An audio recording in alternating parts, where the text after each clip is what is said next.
The Jewish Channel's Week in Review.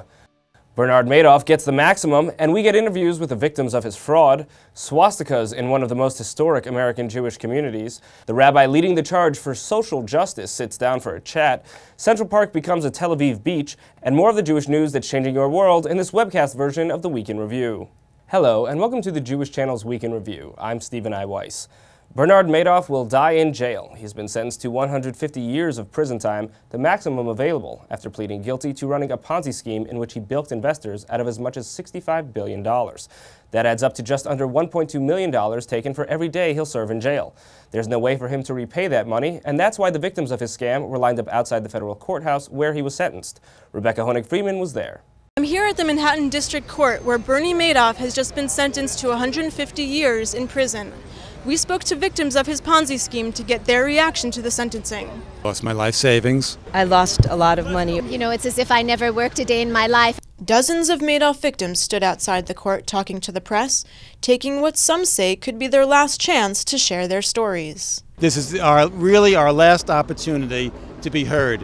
After this, Madoff is yesterday's news. I might be yesterday's news also. These victims of Madoff's Ponzi scheme, many of whom lost all of their savings, found different ways to cope. Some were optimistic. I'm healthy, I'm happy, I have two wonderful kids, and my life is good.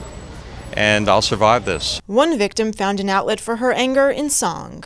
Guilty plea, a conspiracy with your cronies and the SEC, so lock 'em up in, solitary. Bernie, where the hell is all the money? For more from the Madoff sentencing, including how these victims will plan their financial futures, please view the broadcast version of the Week in Review.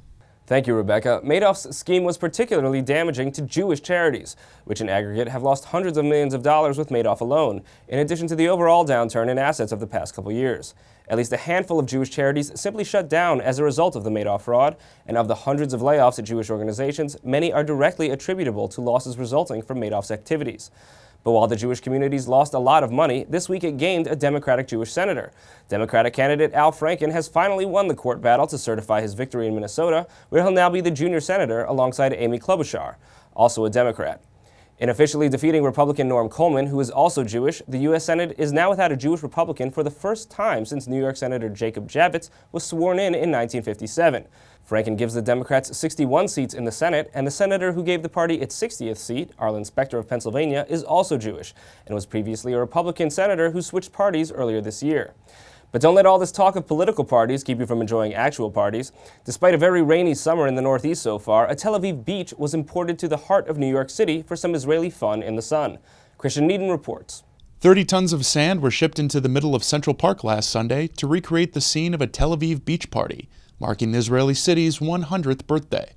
The event, co-organized by several Israeli government agencies and El Al Airlines, drew a large crowd of Americans and Israelis armed with beach balls, paddle balls, and frisbees. Everyone was getting in on the party. Yeah, the girl with the bikini dancing around reminds me of Tel Aviv. Beautiful Israeli men and women. I can't complain. I'll spend the day here. For more from the beach party, including the Israeli celebrity everyone wanted their picture with, please tune into the broadcast version of the Week in Review. Thank you, Christian. The Lower East Side is a Jewish community that's left its mark on so many Jews across America. This week, it became the latest Jewish center to fall prey to an anti-Semitic attack.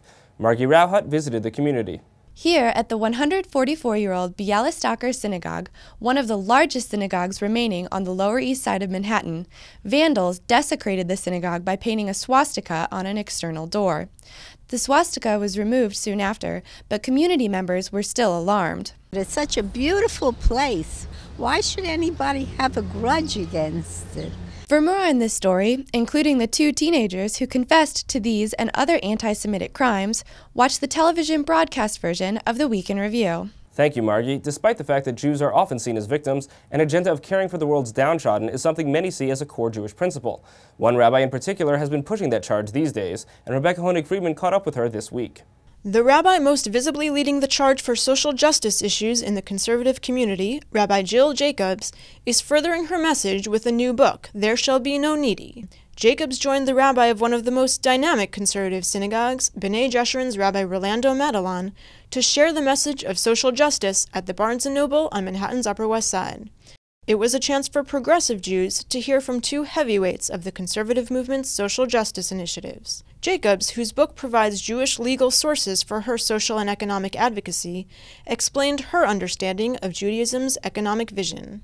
The texts, at least in my reading, don't argue for a perfect socialist state in which everybody is absolutely equal, but they do say, look, we know that there's never going to be full equality, but let's try to make it so that nobody is utterly suffering and nobody is just lording it over everybody else. For more from Rabbis Jacobs and Madoff, including a discussion of whether Orthodox, conservative, or Reform Jews are doing the most to help out, check out the broadcast version of the Week in Review. Thank you, Rebecca. Finally, a series of stories about who may be called a Jew. The Sheriff's Department that charged Kobe Bryant with rape in 2003 and settled the racial profiling lawsuit in the 1980s is now under fire for potential Jewish bias. The Eagle County, Colorado Sheriff's Department issued a press release in which a witness to a home break-in described the suspect as of, quote, Jewish or Eastern European descent. The Sheriff's Department is now in hot water over the release, as is the Vail Daily newspaper that ran the quote, and faced a torrent of critical letters from readers as a result, leading Jewish managing editor Matt Zelaznik to issue an apology.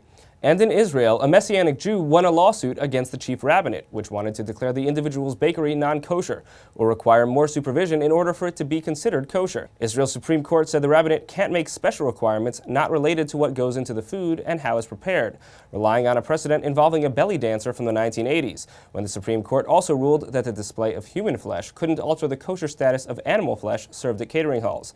But this case is just one more milestone for Messianic Jews in seeking legitimacy within the Jewish community. Messianic Jews are estimated to be roughly 30,000 strong here in the United States, with 160,000 members around the globe. And even if one counts only the estimated 10% who were born Jewish, those 3,000 here in the U.S. could be a force before long. The bakery owner in this case told the Jerusalem Post she came to believe in Jesus while working for an evangelical Christian family in Ohio. And both of these stories come amidst an ongoing conversion controversy in Israel, where the chief rabbinate is seeking to decertify as many as 15,000 conversions because their lifestyles as Jews were not sufficiently orthodox. That's an ongoing controversy we'll continue to cover.